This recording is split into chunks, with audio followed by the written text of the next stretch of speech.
بسم اللہ الرحمن الرحیم۔ السلام علیکم۔ پروگرام الکلام میں خوش آمدید۔ میں ہوں آپ کا میزبان محمد شعیب رضا۔ ناظرین کرام، یہ پروگرام جو سٹی نیوز نیٹ ورک اور ادارہ فکر جدید کے اشتراک سے شروع کیا گیا ہے، اس کے پہلے حصہ میں ہم قرآن کریم کی کچھ آیات کو سمجھنے کی کوشش کرتے ہیں اور اس کے ساتھ ساتھ کچھ بہت اہم سوالات کو پروگرام کا حصہ بناتے ہیں۔ حسب سابق ہمارے ساتھ شریک گفتگو ہیں جناب محمد امانت رسول صاحب۔ امانت صاحب خوش آمدید، بہت شکریہ آپ کے وقت کا۔ میری معاونت کے لیے موجود ہیں جناب شارق، تھینک یو سو مچ شارق۔ ناظرین کرام، آپ کی اسکرین پہ ہمارا واٹس ایپ نمبر آ رہا ہوگا، آپ اپنے سوالات ہمیں بھیج سکتے ہیں، ہم انشاءاللہ آپ کے سوالات کو پروگرام کا حصہ ضرور بنائیں گے۔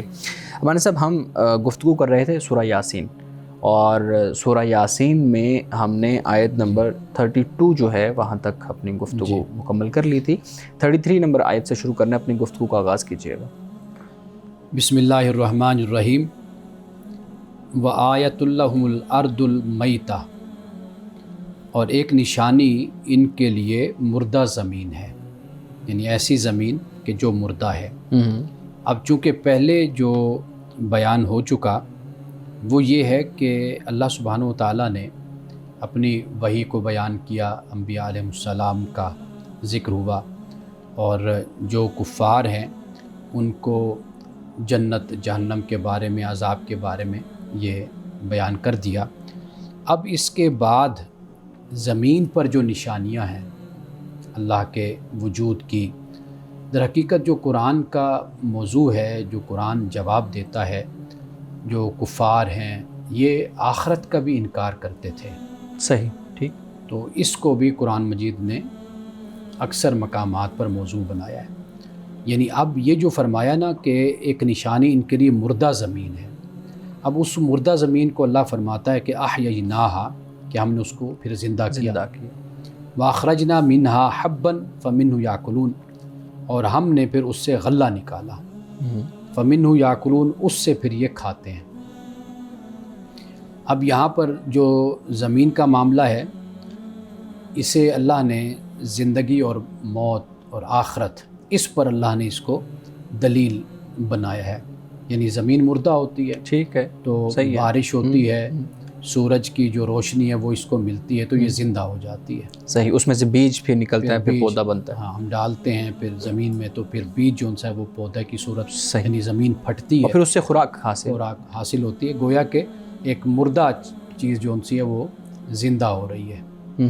صحیح، وہ زندہ ہو رہی ہے، پھر اس سے بھی آگے غلہ اور اناج اور یہ سارا کچھ پیدا ہوتا ہے۔ تو لہٰذا یہ آخرت کا ایک لحاظ سے جواب ہے کہ بھئی جو خدا یہ کرتا ہے نا، اسی نے ہی آخرت کو برپا بھی کرنا ہے، آخرت کو لانا ہے۔ جی۔ اب اس کے بعد فرمایا وجعلنا فیہا، اور پھر اسی زمین میں ہی ہم نے بنائے، کیا بنائے؟ جنات من نخیل وعناب، کھجور اور انگور کے باغ یہ بنائے۔ وفجرنا فیہا من العیون، اور پھر اس میں ہم نے چشمے بھی جاری کیے ہیں، اسی زمین میں چشمے بھی جاری کیے ہیں، کھجور اور انگور کے باغ بھی بنائے ہیں۔ لیاکلوا من ثمرہ، تاکہ یہ کھائیں اس کے جو پھل ہیں ان کو۔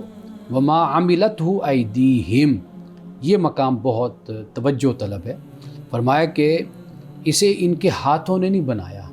اللہ، یعنی جیسے کوئی خاتون بیٹھ کر سویٹر بنا رہی ہوتی ہے کہ پہلے تو اس کے پاس صرف اون ہوتی ہے نا، پھر وہ بنتی ہے، وہ بنتی ہے، بناتی ہے۔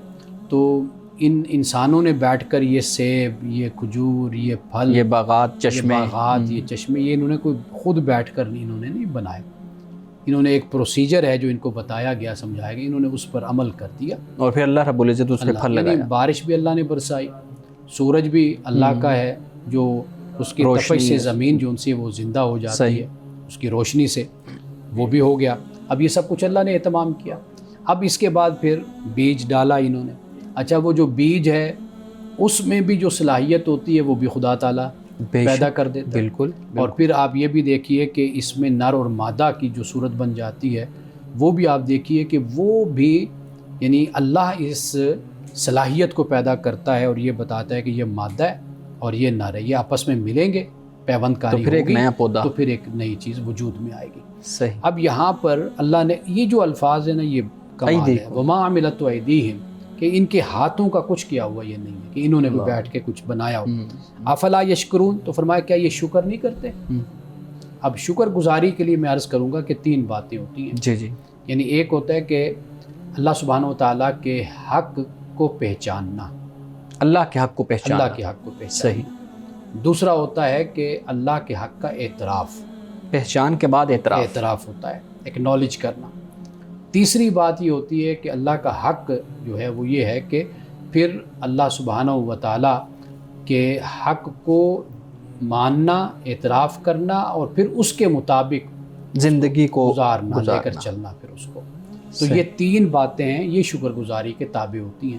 یعنی شکر یہ نہیں آپ تسبیح پڑھتے رہیں کہ شکر ہے شکر ہے شکر ہے، باقی سارے کام جو ان سے ہیں وہ خلاف حق ہوں، تو یہ نہیں ہے طریقہ. شکر کی بہترین صورت یہی ہے، یعنی آپ جانیں، پھر آپ اعتراف کریں اور پھر اس کے مطابق اپنی زندگی کو ڈھال لیں.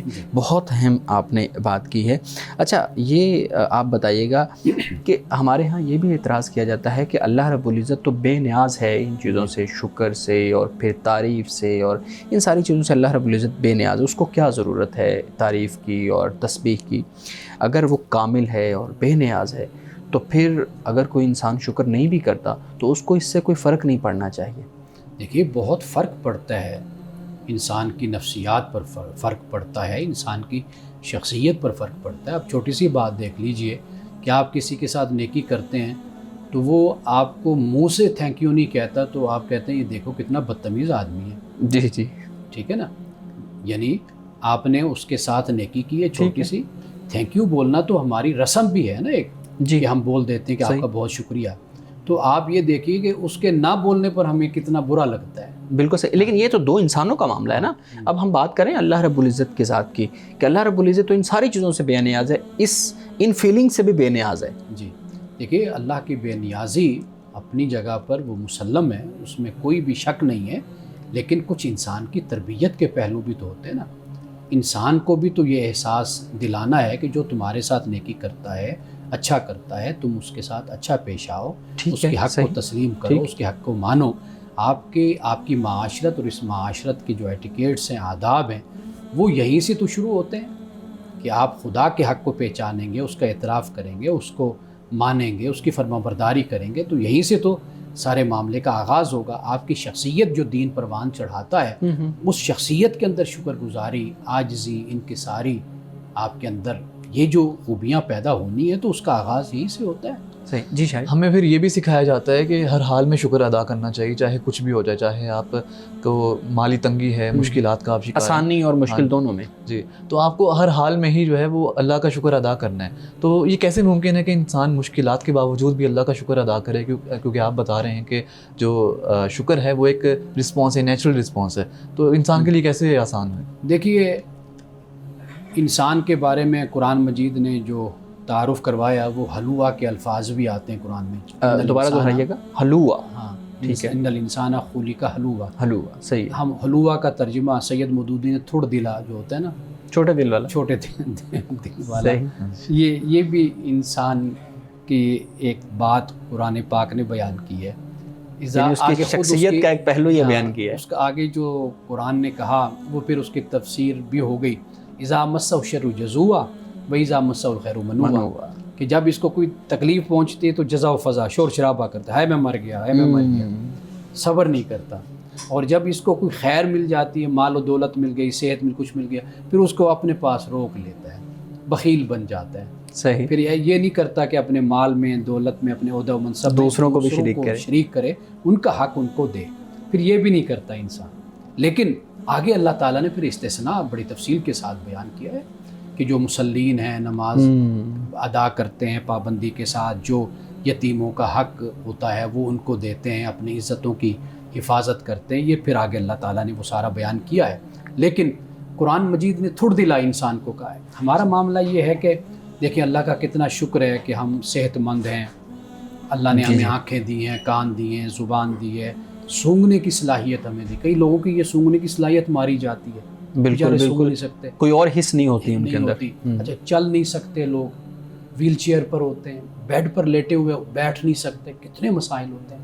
ہم اصل میں ان چیزوں پر نظر رکھتے ہیں جو نہیں ہوتی. جو ہوتی ہیں ان پر ہم نے کبھی توجہ نہیں کی. تو لہٰذا ہم اگر جو نعمتیں ہمارے پاس ہیں ان کو اگر اپنے ذہن میں ہم رکھیں گے نا، سخت سے سخت ترین حالات بھی ہوں گے نا تو ہمارے اندر شکر پیدا ہوگا. ٹھیک ہے جی. لیکن شکر کے ساتھ اللہ نے صبر کا بھی کہا، کیونکہ مشکل حالات میں وہ جو جزا و فضا کرنا، شور شرابہ کرنے والی صورت بن جاتی ہے، اس کے مومن کے بارے میں اللہ نے یہ کہا کہ یہ ہیں تو یہ انسانی عوارض اور کمزوریاں، لیکن جب انسان مومن بن جاتا ہے، خدا کا بندہ بنتا ہے، ایمان لاتا ہے، پھر وہ اپنی ان کمزوریوں پر کنٹرول صبر کرتا ہے، شکر کرتا ہے. جی صحیح. ناظرین کرام، یہاں وقت ہوا چاہتا ہے ایک بریک کا، ہمارے ساتھ رہیے.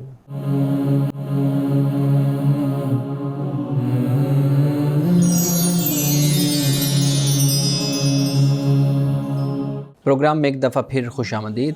وان صاحب، آپ نے اپنی گفتگو میں اس چیز کا ذکر کیا کہ یہ انسان کی تربیت ہے شکر کے معاملے کو لے کے، لیکن ہم دیکھتے ہیں کہ اللہ رب العزت غفور الرحیم بھی ہے، رحم فرمانے والا ہے، لیکن شکر نہ کرنے پہ پھر ہمارے ہاں وہ سزا کا تصور بھی تو ہے نا کہ جہنم میں ڈال دیا جائے گا، آگ میں جلا دیا جائے گا، آگ میں پھینک دیا جائے گا. اب اگر ہم دیکھیں تو یہ تربیت تو جبری نہیں ہوتی، اور اللہ رب العزت کے ساتھ انسان کا تعلق تو جبری نہیں ہے، وہ تو محبت کا، الفت کا، پیار کا تعلق ہے. لیکن یہ جو جبری جو شکر کا معاملہ ہے، اس کو ہم پھر کس تناظر میں دیکھیں گے؟ دیکھیے، قرآن مجید نے جو بیان کیا، جس طرف آپ نے اشارہ کیا، ان شکرتم لازیدنکم، اگر تم شکر کرو گے تو میں تمہیں مزید دوں گا. جی. لئن کفرتم ان عذابی لشدید، اگر تم ناشکری کرو گے بالکل تو پھر میرا عذاب سخت ہے. سخت ہے. اصل بات یہ ہے کہ جب ہم سوال کرتے ہیں نا تو ہمارے اکثر سوالات معاشرے میں جو ایک چال چلن ہوتا ہے، جو ایک عام گفتگو ہوتی ہے، اس پر ہمارے سوالات اٹھتے ہیں. جب ہم قرآن مجید جس بات کو بیان کر رہا ہوتا ہے اور جس اینگل سے بات کر رہا ہوتا ہے، اگر ہم اس کو صحیح جگہ سے بات کو پکڑیں نا، صحیح جگہ سے لیں، تو پھر معاملہ الجھتا نہیں ہے. تو جہاں قرآن مجید نے یہ بات کہی ہے تو واضح طور پر اس بات کو بیان کیا کہ شکر اس طرح کا نہیں ہے کہ تم صرف زبان سے ایک بات کو کہتے ہو، یہ تمہاری پوری زندگی پر حاوی ہے، غالب ہے. کہ جیسے تم اپنے محسن کے ساتھ جذبات اور احساسات رکھتے ہو تو خدا کے حق کو بھی اسی طرح تم پہچانو. جیسے ہم نے پہلے بات کی کہ جاننا ہے، اعتراف کرنا ہے، اور پھر اس حق کو ادا کرنا، یعنی جو اللہ کا حکم ہے. تو اس کے مقابل کی جو زندگی ہے، یہاں پر جو کفرتم ہے، یہ ناشکری کے معنی میں ہے. تو ناشکری اسی طرح کی ہوتی ہے کہ انسان بالکل خدا کا باغی ہو جائے، خدا کا سرکش ہو جائے، منہ موڑ لے، خدا کے احکام کو نہ مانے، خدا کے کلام کو تسلیم نہ کرے، اور بالکل فرعونیت والی زندگی انسان گزارنے پر آمادہ ہو جائے اور اسی پر اصرار کرے، تو پھر اس کے لیے قرآن پاک نے عذاب شدید کی اور یہ سزا کی بات کی ہے. صحیح. شارق، آپ اسی سے متعلق کو سوال کرنا چاہ رہے ہیں؟ ہاں جی، ہمارے ہاں یہ بہت زیادہ بات کی جاتی ہے. میں نے اکثر لوگوں کو کہتے سنا، جب بھی کوئی پریشان ہوتا ہے تو کہا جاتا ہے کہ تم اپنی پریشانی کو نہ دیکھو، تم وہ دیکھو کہ لوگ تم سے زیادہ بھی پریشان ہیں، تو ان کی جانب اگر دیکھو گے تو تمہیں احساس ہوگا کہ اللہ نے تمہیں کتنا نوازا ہے. لیکن کیا اس سے ہم دوسرے انسان کی تصدیق نہیں کر رہے ہوتے، اس کو ڈسکریمنیٹ نہیں کر رہے ہوتے کہ اللہ نے اس انسان کو نہیں نوازا اور وہ جو ہے وہ ایک قزم و برسی کی زندگی گزار رہا ہے؟ تو کیا ہمیں اس طرح کے الفاظ تسلی دینے کے لیے بھی کہنے چاہیے؟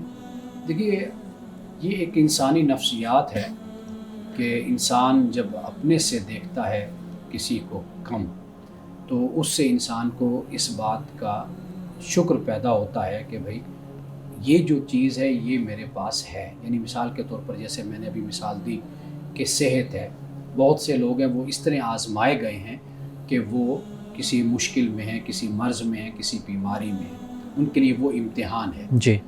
آپ امتحان میں ہیں لیکن آپ کا امتحان اس سے سخت نہیں ہے، اس سے کم ہے. یہ بھی ایک شکر گزاری کا مقام اس حوالے سے بن جاتا ہے. اس کا مقصد ہرگز دوسرے کی توہین نہیں ہے، دوسرے کی تضحیک نہیں ہے. یہ ہے کہ بھئی آپ جس امتحان میں ہیں، آپ یہ دیکھیے کہ آپ تکلیف اس سے آپ کی کہیں زیادہ کم ہے. یہ ایک سمجھانے کے لیے انسانی نفسیات کے پیش یعنی اس میں تضحیک کا پہلو نہیں ہے، کو بیان کیا جاتا ہے. صحیح. میں صاحب بہت شکریہ. قرآن کریم کی آیات پہ میرے خیال میں ہم پھر اگلے پروگرام میں مزید اب بات کریں. ایک بہت اہم موضوع ہے، میں چاہتا ہوں کہ آج اس پہ ہم بات کریں، اس کو ہم ایکسپلور کریں کہ قرآن اور رسول اللہ صلی اللہ علیہ وسلم کی سنت حدیث اس بارے میں کیا کہتی ہیں. بنیادی انسانی حقوق کا جو معاملہ ہے، ہم دیکھتے ہیں کہ مختلف طرح سے اس پہ بات ہوتی ہے. میں چاہتا ہوں کہ آپ شریعت کی روشنی کے اندر اس کو بیان کیجیے گا. سب سے پہلا سوال، اس سے پہلے کہ ہم بنیادی انسانی حقوق پہ ایک ایک کر کے بات کریں، ایک جنرل سوال آپ کے سامنے رکھتا ہوں جو ہمارے یہاں پوچھا جاتا ہے. کیا یہ کہنا درست ہوگا کہ جو بنیادی انسانی حقوق ہیں ان کا تصور سب سے پہلے اسلام نے پیش کیا، اور جو مدینہ کا آئین تھا، دستور تھا، وہ دنیا کا سب سے پہلا انسانی حقوق کا دستور تھا؟ جب ہم اسلام کا لفظ استعمال کرتے ہیں تو اللہ سبحانہ و تعالیٰ نے حضرت آدم علیہ السلام سے لے کر رسول اللہ صلی اللہ علیہ وسلم تک جو دین بھیجا وہ اسلام ہے، وہ سارا اسلام ہے. اب اسی اسلام میں یعنی رسول اللہ صلی اللہ علیہ وسلم اللہ کے آخری پیغمبر ہیں، اللہ کی آخری کتاب قرآن مجید ہے. ہم جب تورات کی بات کرتے ہیں نا تو تورات کا مطلب ہی قانون ہوتا ہے. ٹھیک ہے. تو اللہ سبحانہ و تعالیٰ نے قانون حضرت موسیٰ علیہ السلام کو دیے. ٹھیک. رسول اللہ صلی اللہ علیہ وسلم جو دین لائے، ہم یہ کہتے ہیں کہ اس میں ایک جامع نظام حقوق کے حوالے سے بیان کیا. اور ایسا نہیں ہے کہ پہلے لوگ آتے رہے، مختلف اقوام میں، مختلف تہذیبوں میں آتے رہے، بڑے بڑے فلسفی آتے رہے، اور اس کے علاوہ بہت کچھ انہوں نے بنایا اور تیار کیا گیا معاشرے کے لیے. لیکن ہم یہ کہتے ہیں کہ وہ جزوی اس میں چیزوں کو بیان کیا گیا. صحیح. یعنی مثال کے طور پر معاف کر دو، درگزر کر دو، یا فلاں حق ادا کر دو، تو یہ چیزیں ہمیں ایک منتشر صورت میں نظر آتی ہیں. لیکن جب ہم اسلام کا مطالعہ کرتے ہیں تو یہاں پر ہمیں ایک جامعیت نظر آتی ہے. یعنی اب آپ یہ دیکھ لیجئے کہ جیسے ایک معاشرت وجود میں آئی تو اس معاشرت میں جو مختلف کردار رہنے والے ہیں، اسلام نے ان کے حقوق کو بیان کیا. جی. اچھا، اسی طریقے سے جب مرد اور عورت ایک بندھن میں بندھ گئے، ایک گھر، ایک خاندان وجود میں آیا، اب ان کے حقوق اور ان کی ذمہ داریاں کیا ہیں اس کو بیان کر دیا. جن کو ہم آئلی قوانین آپ کہہ لیجئے. اور اس کے علاوہ آپ یہ دیکھیے والدین اور اولاد کا معاملہ ہو جاتا ہے وہاں پر. اچھا، اسی طرح حکمران رایا عوام کا آپس میں تعلق بن جاتا ہے، وہ ہو گیا. یعنی گویا کہ اسلام کو جب ہم پڑھتے ہیں، قرآن کو پڑھتے ہیں، حدیث کو پڑھتے ہیں، پھر فقہا نے کئی صدیوں میں جو کام کیا وہ پھر اسی کی تشریح اور توضیح پھر بن جاتی کہ اپنے زمانے اور اپنے حالات اور واقعات کے لحاظ سے.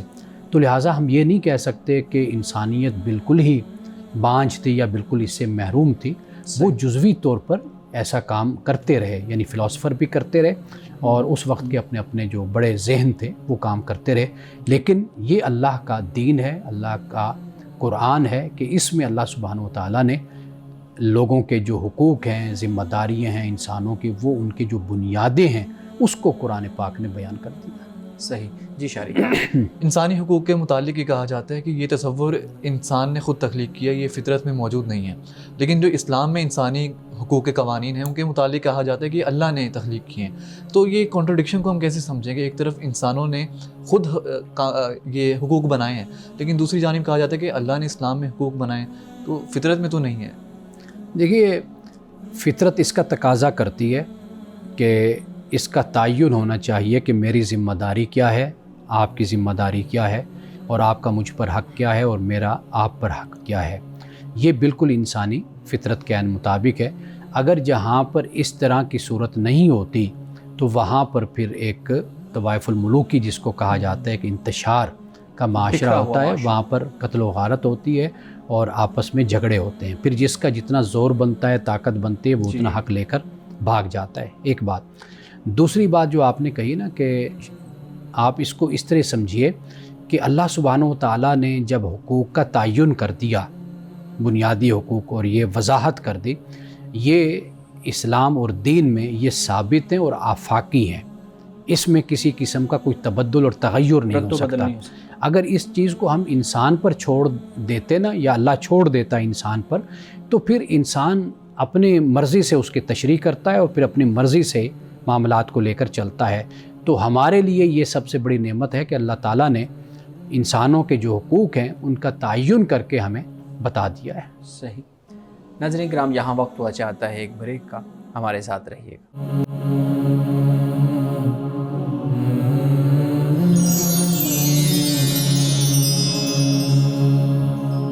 پروگرام میں ایک دفعہ پھر خوش آمدید. ورنہ صاحب، ہم بنیادی انسانی حقوق پہ بات کر رہے تھے. میں چاہوں گا کہ ہم ایک ایک حق کو قرآن و حدیث سے جاننے کی کوشش کریں کہ قرآن اور رسول اللہ صلی اللہ علیہ وسلم کی سنت حدیث اس کے بارے میں کیا کہتی ہیں۔ سب سے پہلا جو حق ہے وہ انسانی جان کا تحفظ ہے، انسانی جان کی حفاظت ہے، اس پہ آپ بات کیجئے کہ قرآن کیا کہتا ہے۔ قرآن مجید نے بالکل علی الاعلان اس بات کو بیان کیا ہے، من قاتل نفسا بغیر نفس او فساد فی الارض فکانما قتل الناس جمیعا، کہ دو صورتوں میں ہوتا ہے کہ جب قتل جائز ہوتا ہے، یعنی ایک وہ شخص کی جو زمین میں فساد برپا کرتا ہے، ہرابہ جس کو کہتے ہیں، دوسری صورت یہ بن جاتی ہے کہ کوئی قاتل ہے جس نے کسی کا قتل کیا ہے۔ یہ دو صورتوں کے علاوہ قرآن کہتا ہے کہ اگر کسی نے ایسے کسی کی جان لی ہے اور بے وجہ کسی کو مارا ہے تو قرآن کہتا ہے گویا کہ اس نے انسانیت کا قتل کیا۔ اچھا، یہ دو وہ صورتیں ہیں جن میں کسی کی جان لے سکتے ہیں، یعنی ایک تو فساد فی الارض کا معاملہ ہے، یعنی میں نہیں لے سکتا، نہ آپ لے مطلب سکتے، ریاست جس کو حق ہے، عدالت جو فیصلہ دے گی اس کے مطابق پھر ان پر وہ قانون نافذ ہوگا۔ صحیح، ٹھیک ہے۔ اور رسول اللہ صلی اللہ علیہ وسلم کی سنت سے اگر ہم دیکھیں تو اس کو کیسے؟ دیکھیے، پہلی بات یہ ہے کہ جب قرآن اس بات کو بیان کر رہا ہے، صرف ایک مقام پہ نہیں، اگر آپ مجھے اجازت دیں گے تو بہت سی آیات ہیں، اگر آپ کچھ مختصر اس پہ مثال بات کے کرنا طور چاہیں۔ پر دیکھیے وَلَا تَقْتُلُوا النَّفْسَ الَّتِي حَرَّمَ اللَّهُ إِلَّا بِالْحَقِّ، یعنی تم کسی انسان کی جان نہیں لے سکتے مگر حق کے ساتھ، یعنی اللہ نے اسے حرام ٹھہرا دیا ہے، لیکن جہاں پر جان لینی ہے تو وہ یہاں پر یہ دو وجہ ہیں جسے قرآن پاک نے بیان کی۔ اسی طرح اولاد کے حوالے سے کہا کہ وَلَا تَقْتُلُوا أَوْلَادَكُم مِّنْ إِمْلَاقٍ، کہ تم اولاد کو مفلسی کے ڈر سے تم قتل نہ کرو۔ تو لہٰذا جو انسانی جان ہے وَمَن يَقْتُلْ مُؤْمِنًا مُتَعَمِّدًا فَجَزَاؤُهُ جَهَنَّمُ خَالِدًا، یعنی جو مومن کو قتل کرتا ہے، یہ اس کا ایک پس منظر ہے جس کی وجہ سے یہ مومن کا لفظ یہاں پر قرآن مجید میں ہے۔ تو فرمایا کہ جو ارادتاً مومن کو قتل کرتا ہے تو اس کی جزا جہنم ہے، وہ اس میں ہمیشہ رہے گا۔ تو قرآن مجید تو اس حوالے سے بھرا پڑا ہے۔ اچھا، پھر یہ ہے کہ اس میں کسی قسم کی کوئی تفریق بھی نہیں ہے، وہ یہ خیال کرے نا کہ بھئی یہ اقلیت ہے یا غیر مسلم ہے یا ہم اس کو کافر کہہ، کوئی تفریق نہیں۔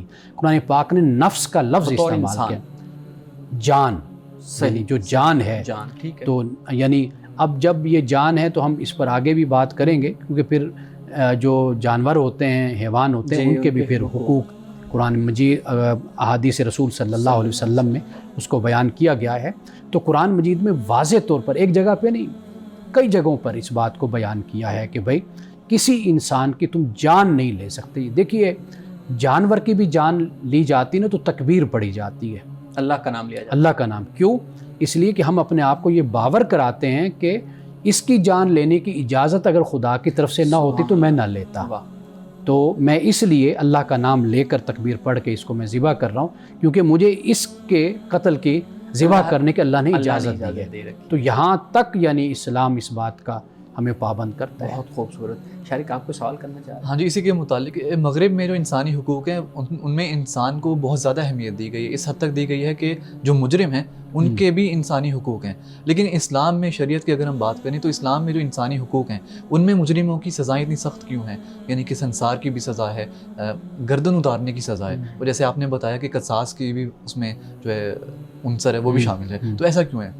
دیکھیے، سزائیں جرم کے حساب سے ہوتی ہیں، ایسا نہیں ہے کہ مغرب میں یہ سزائیں نہیں ہیں، اگرچہ وہاں پر کئی ممالک نے سزائے موت کو معطل کر دیا ہے، جی جی، لیکن بہت سے معاشرے، بہت سے ممالک، امریکہ کو آپ دیکھ لیجئے کہ اب تک یہ سزائیں وہاں پر قائم ہیں۔ تو ایسا نہیں ہے۔ اسلام کے پیش نظر دو چیزیں ہیں، ایک اسلام کے پیش نظر ہے انسانی جان، اگر کوئی انسان کی جان لیتا ہے، لیکن دیکھیے وہاں پر بھی جو قصاص کی صورت ہے وہاں پر دیت کو بھی رکھا ہے۔ جی، دوسرا ایک پہلو ساتھ رکھا ہوا ہے۔ یہ آپ کہہ رہے ہیں کہ سخت سزائیں، تو یہاں پر ایک پہلو ہمارے سامنے یہ آ جاتا ہے، یعنی اب یہ ڈیپینڈ کرتا ہے ورثاء پر کہ ورثاء اگر قصاص لینا چاہتے ہیں بدلہ تو ٹھیک ہے، قتل کر دیا جائے۔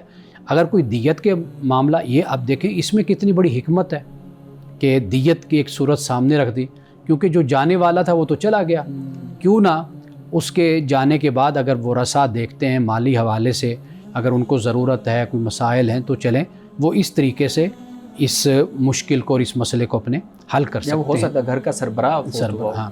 اچھا، وَلَكُمْ فِي الْقِصَاصِ حیات، قرآن یہ کہتا ہے کہ تمہارے لیے قصاص میں زندگی ہے، یعنی قصاص میں موت نہیں ہے، اس لیے کہ جب آپ قصاص نافذ کریں گے تو اس سے معاشرے میں کیا ہوگا؟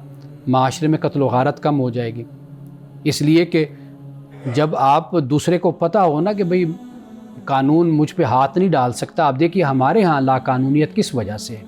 اس کی وجہ یہی ہے کہ لوگ یہی خیال کرتے ہیں کہ بھئی 2 پیسے دے کے چھوٹ جائیں گے، اور بڑے خاندان یہ سمجھتے ہیں کہ ہم کوئی غریب ہماری گاڑی کے نیچے آ کر مر گیا، ہم نے مار دیا، کچل دیا تو کیا ہو جائے گا؟ دیت دے دیں گے. تو ایسے موقع پر ایسے لوگوں کے ساتھ دیت بھی نہیں ہوتی. یہ بات بھی یاد رکھیے. بے شک وہ رسا اس کے لیے جتنی بھی تیار ہو جائیں. تو قرآن پاک نے ایک اور صورت میں اس چیز کو بیان کیا، وہ پیش نظر رکھنی چاہیے. تو پھر ریاست کو کھڑے ہونا چاہیے نا مقتول کے ساتھ. جی بالکل، یعنی مقتول اس چیز پہ آ جاتا ہے کہ ورثہ جب عدالت ریاست دیکھتی ہے کہ یہ جو مارنے والا ہے یہ شخص اسی طرح کے کام کرتا ہے یا عادی مجرم ہے، یا اس نے اپنی دولت کے نشے میں اپنے آپ کو بڑے خاندان کا سمجھ کر کے مجھے کون ہاتھ لگا سکتا ہے، اس نے اس وجہ سے یہ کام کیا ہے، تو اس کی مجرمانہ ذہنیت، اس کا ارادہ اور اس کا تکبر اور فرعونیت جب یہ نظر آئے تو پھر کوئی دیت نہیں ہے. پھر ورثاء بے شک جتنے بھی ان کے ساتھ آپس میں بیٹھ کر مصالحت کرتے رہیں تو عدالت اور ریاست کو حق ہے کہ وہ اس مصالحت کو ختم کر دے اور اس سزا کو نافذ کرے تاکہ معاشرہ عبرت حاصل کرے. تو یہ پہلو بھی سامنے رکھنا چاہیے. تو لہٰذا جو ایک بات میں کر رہا تھا کہ ہم جان پر دیکھتے ہیں نقصان، لیکن اسلام کی جو دیگر سزائیں ہیں نا وہ ہے اس پر کہ جب آپ کی تہذیب کو خطرہ ہے، آپ کے اجتماع کو خطرہ ہے، آپ کے معاشرے کو خطرہ ہے، جس میں بدی ہے، برائی ہے، فحاشی ہے. اب اس پر بھی اسلام نے سزاؤں کو بیان کیا. وہ اس لیے کہ معاشرہ صرف یہ نہیں کہ انسانی جان ہے، معاشرہ یہ بھی ہوتا ہے کہ آپ کس طرح اخلاقیات کے ساتھ رہ رہے ہیں، آپ کی طرز زندگی کیا ہے، آپ کے معاملات کیا ہیں، اس کا تحفظ بھی ضروری ہوتا ہے. ان سزاؤں کو بیان کرنے کے بعد پھر معاشرے کے اوپر، ریاست کے اوپر چھوڑ دیا کہ وہ ان سزاؤں کو کتنا سخت کر سکتی ہے یا کتنا کم کر سکتی ہے. دیکھیے 2 صورتیں ہیں، ایک حدود ہیں، ایک تعزیرات ہیں. حدود میں جو قرآن مجید نے 6-7 جو بیان کی ہیں وہ تو وہی سزائیں ہیں، اس سے ادھر سے ادھر نہیں ہو سکتے. تعزیرات کا جو معاملہ ہوتا ہے وہ جرم کی انٹینسٹی کو دیکھ کر کیا جاتا ہے. ممکن ہے کہ چند پیسوں میں معاملہ حل ہو جائے، ممکن ہے کہ 2-4 سال کی سزا ہو جائے، ممکن ہے کہ تعزیرات میں بھی جج اس بات کا فیصلہ کرے کہ اس مجرم کو پھانسی ہونی چاہیے، حق اور انصاف کے ساتھ. یہ بھی ہو سکتا ہے، حق اور انصاف کے ساتھ. ناظرین کرام، یہاں وقت ہوا چاہتا ہے ایک بریک کا، ہمارے ساتھ رہیے گا.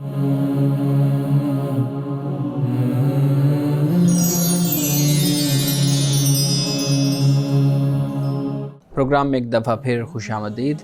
امان صاحب، ہم بنیادی انسانی حقوق پہ بات کر رہے تھے، جان کا تحفظ اس پہ آپ نے بات کی. تعلیم کے حق کو قرآن کریم کیسے بیان کرتا ہے؟ رسول اللہ صلی اللہ علیہ وسلم کی سنت سے ہمیں کیا درس ملتا ہے؟ قرآن مجید خود علم کی کتاب ہے، حکمت کی کتاب ہے، ہدایت کی کتاب ہے. پہلی وحی جو سورۃ العلق ہے، اقرأ بسم ربک الذی خلق، اب اس میں پڑھائی کی تعلیم دی گئی کہ پڑھ اپنے رب کے نام سے. تو قرآن مجید کا تو آغاز ہی اقرا سے ہوتا ہے، اور جب ہم کتاب کہتے ہیں، قرآن خود کتاب ہے، تو اس کتاب کو پڑھنا یہ کس چیز کی رغبت اور کس چیز کی حوصلہ افزائی ہے؟ وہ تعلیم کی حوصلہ افزائی ہے. یعنی ایسا تو نہیں ہے نا کہ کوئی اللہ کی طرف سے آسمان سے حکم نازل ہو گیا تو میں نے سن لیا، یہ تو نہیں ہے. اللہ تعالیٰ نے پوری ایک کتاب اتاری ہے امت کی تربیت کے لیے. یعنی اللہ کی طرف سے کوئی ایسی آواز نہیں آئی آپ کو، مجھے یا کسی کو کہ بھی یہ تم نے کرنا ہے. اللہ نے اپنے پیغمبر صلی اللہ علیہ وسلم پر ایک پوری کتاب کو نازل کیا. تو کتاب کا کلچر آپ دیکھ لیجیے، یہیں سے پیدا ہو جاتا ہے مسلمانوں میں. یہ جو کتابیں لکھنا، مطالعہ کرنا، تحقیق کرنا، تعلیم لینا، علم حاصل کرنا، اس کی بنیاد ہی خود قرآن مجید ہے. اور پھر جب ہم رسول اللہ صلی اللہ علیہ وسلم کی احادیث کی طرف آتے ہیں تو بہت سی حدیثیں ہیں کہ جس میں آپ نے علم کی بات کی. یعنی طالب علم جیسے گھر سے نکلتا ہے، فرمایا کہ وہ گویا کہ اللہ کی راہ میں ہے، کہ جہاد کر رہا ہے. وہ یہ بھی بیان ہے کہ بھئی جو سمندر کی مچھلیاں ہیں وہ بھی اس کے لیے دعائیں کرتی ہیں، اس طالب علم کے لیے دعا کرتی ہیں. تو علم کی تلاش اور جستجو، اس کو تو اسلام نے بہت زیادہ اس کی تحسین کی ہے اور اس کی بہت زیادہ رغبت مسلمانوں کو دلائی ہے. کوئی فرق ہے خواتین مردوں کی تعلیم یا پھر کمزور طبقات، امیر طبقات، اس میں کوئی امتیاز رکھا گیا؟ اتفاق کی بات ہے کہ آپ جانتے ہیں کہ ابھی 2-4 دن پہلے ہی میں نے لیکچر دیا ہے رسول اللہ صلی اللہ علیہ وسلم کی سیرت سے آج کی خواتین کو کیا رہنمائی ملتی ہے. اس میں نے بتایا ہے کہ صحابیات زراعت بھی کرتی تھی، اچھا، تجارت کاروبار بھی کرتی تھی، وہ طبیب بھی تھی، وہ شاعرہ بھی تھی، وہ مورخہ بھی تھی، وہ محدثہ بھی تھی، وہ مفسرہ بھی تھی۔ ہم کہہ سکتے ہیں اس دور میں جتنے شعبے تھے ان میں خواتین بالکل خواتین تھیں۔ ان میں آپ کو حیران کن بات بتاؤں، ناظرین کے لیے بھی یہ بات بڑی دلچسپی کا باعث بنے گی۔ ایک صحابیہ تھی، غالباً افاظہ ان کا نام آتا ہے، اچھا، وہ عرب کی پہلی ڈاکٹر نرس تھی، اچھا، ڈاکٹر کہہ لیں، نرس کہہ لیں، طبیبہ کہہ لیں۔ رسول اللہ نے ان کا کلینک مسجد نبوی میں بنوایا تھا۔ اچھا، یعنی وہ مسجد نبوی میں آ کے بیٹھ کر ان کے پاس صحابہ بھی علاج کے لیے آتے تھے، بچے بھی، خواتین بھی آتی تھی، اور وہ ان کا علاج کرتی تھی۔ تفریق نہیں تھی، کوئی تفریق صرف نہیں مرد آ سکتے ہیں یا تھی۔ خواتین؟ مسجد نبوی میں باقاعدہ خیمہ، کلینک آپ کہہ لیجئے، کتنی وہ خوبصورت رسول اللہ مثال، نے کتنی بنایا۔ خوبصورت مثال۔ اچھا، اسی طرح ایک خاتون تھی، مچھلی کا کاروبار کرتی تھی، مچھلی پکڑ کے ان کو سیل کر، بیچتی تھی۔ حضرت علی نے ایک مرتبہ ان سے مچھلی خریدی۔ اچھا، اچھا، اسی طرح ایک خاتون تھی حضرت شفا بنت عبداللہ، وہ پرائز کنٹرول کمیٹی کی چیئرمین تھی، رسول اللہ نے خود ان کو مقرر کیا۔ حضرت سمرہ تھی کہ جو لوگوں کو بازار میں جا کر خوف دلاتی تھی اللہ کا۔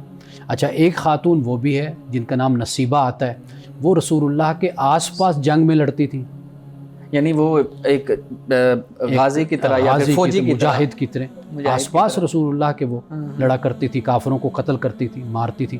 اور حضرت ابو بکر، حضرت عمر ان کی بہادری کی بڑی تعریفیں کرتے تھے۔ سبحان۔ اسی طرح حضرت سہل بن سعد کہتے ہیں کہ ایک خاتون تھی کہ جن کا باغ تھا، ہم جمعہ پڑھنے کے بعد ان کے پاس چلے جایا کرتے تھے، وہ ہمارے لیے ایک سلک سبزی ہوتی ہے پالک کی طرح، شلجم کی طرح، وہ ہمارے لیے پکایا کرتی تھی، جاؤ تیار کرتی تھی۔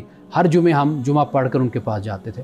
اور کئی اور صحابہ بھی ہوتے تھے، ان کا کاروبار تھا، ان کا باغ تھا، وہ کاروبار کرتی تھی، کھجوریں اور انگور اور اس طرح کی چیزیں بیچا کرتی تھی، تو ہم ان کے پاس جا کر ہم کھایا کرتے تھے، لنچ ان کے پاس کیا کرتے تھے۔ یعنی کوئی امتیاز اور تفریق نہیں رکھی۔ آپ کبھی موقع دیں گے تو میں یہ تمام حوالے بیان کروں گا۔ یہ میرے خیال میں ہم اگلا ہی کوئی پروگرام اسی موضوع پہ کرتے ہیں۔ شارق، مختصر سوال کیجیے، ہمارے پاس وقت کم ہے۔ ہمارے کچھ مسلمان دوست ہوتے ہیں، وہ ایک شکوہ کرتے نظر آتے ہیں کہ خواتین اور مردوں کے جو حقوق ہیں وہ اسلام میں برابر نہیں ہیں۔ جیسے مرد ہیں، ان کو 4 شادیوں کی اجازت ہے، لیکن خواتین کو نہیں ہے۔ اب اس کے بارے میں کہا جاتا ہے کہ جو خواتین مرد ہیں ان کو اس لیے اجازت ہے کیونکہ حالات کی ضرورت تھی، اس وقت حالات کی مناسبت سے ان کو 4 شادیوں کی اجازت تھی۔ تو پھر یہ سوال بنتا ہے، لوگ کرتے ہیں کہ اگر اجتہاد کے ذریعے ضرورت اگر وقت کی ایسی ہو کہ خواتین کی جو تعداد ہے وہ زیادہ ہو اور مردوں کی تعداد کم ہو، تو کیا اجتہاد کے ذریعے ممکن ہے کہ خواتین کو 1 سے زیادہ شادیوں کی اجازت ہو؟ دیکھیے، یاد رکھیے کہ جو اسلامی قانون ہے اس میں اگر ہم مطالعہ کریں، گہرائی کے ساتھ دیکھیں، تو نص جو ہے نا، یعنی جو قرآن نے جس چیز کو بیان کر دیا، کیٹاگوریکلی قرآن نے بیان کر دیا، اس کے مقابلے میں یا اس کے خلاف اجتہاد نہیں ہوتا۔ ٹھیک ہے، قرآن پاک نے اس بات کو بیان کیا ہے کہ یہ مرد ہیں، عورتوں کے لیے نہیں ہے۔ ہاں، اس کی حکمت پر اگر آپ توجہ کریں گے، اس پر علماء نے، ائمہ نے بڑی حکمتیں اس کے بیان کی۔ مثال کے طور پر نسب کا اختلاط ہونا، کہ یہ کس کا بچہ ہے، یہ کون ہے، آپ کا ایک معاشرتی نظم خاندان کا وہ بگڑ جاتا ہے۔ اچھا، عورت کی کچھ نفسیاتی ضرورتیں بھی ہوتی ہیں، مرد کی طرح عورت نہیں ہے، تو لہٰذا اس میں بھی بڑا فرق ہے۔ تو بہت کچھ ایسا ہے، پہلو پھر یہ ایک حکمتیں کے پہلو۔ لیکن دیکھیے، ہمارے لیے حجت اللہ کا کلام ہے، بے شک، جو اللہ نے کیٹاگوریکلی علی الاعلان واضح طور پر بیان کر دیا، وہ ہمارے لیے حجت ہے بس۔ کون سا حدیث مبارکہ بیان کی؟ حضرت ابن عباس رضی اللہ تعالی عنہ فرماتے ہیں کہ رسول اللہ نے فرمایا کہ اس شخص پہ لعنت ہو اللہ کی جس نے کسی اندھے کو صحیح راستے سے بھٹکا دیا۔ یعنی ایسا ہوتا تھا کہ اوباش لڑکے یا ایسے لوگ جو شرارتاً، کچھ لوگوں کی طبیعت میں شر ہوتا ہے، وہ کیا کرتے تھے یا کرتے ہیں کہ کوئی بیچارہ نابینا ہے، اس کو غلط اس کی رہنمائی کر دی، اس کو بھٹکا دیا۔ یا آپ اس کو اس پر بھی اپلائی کر سکتے ہیں، جیسے ایک ان پڑھ شخص ہوتا ہے، انجان شخص ہوتا ہے، اس کو مسائل کا علم نہیں ہوتا، لیکن اس کو پھر جان بوجھ کے غلط مسئلے بتا دینا، تو رسول اللہ صلی اللہ علیہ وسلم نے ایسے شخص پر لعنت فرمائی ہے۔ ناظرین کرام، اس دعا کے ساتھ اپنے پروگرام پر اختتام کریں گے۔ اللہ رب العزت حسن کلام اور تاثیر کلام عطا فرمائے، ہماری زبان کے گروں کو کھول دے اور سننے والوں تک خیر کا پیغام پہنچے۔ اجازت دیجیے، خدا حافظ۔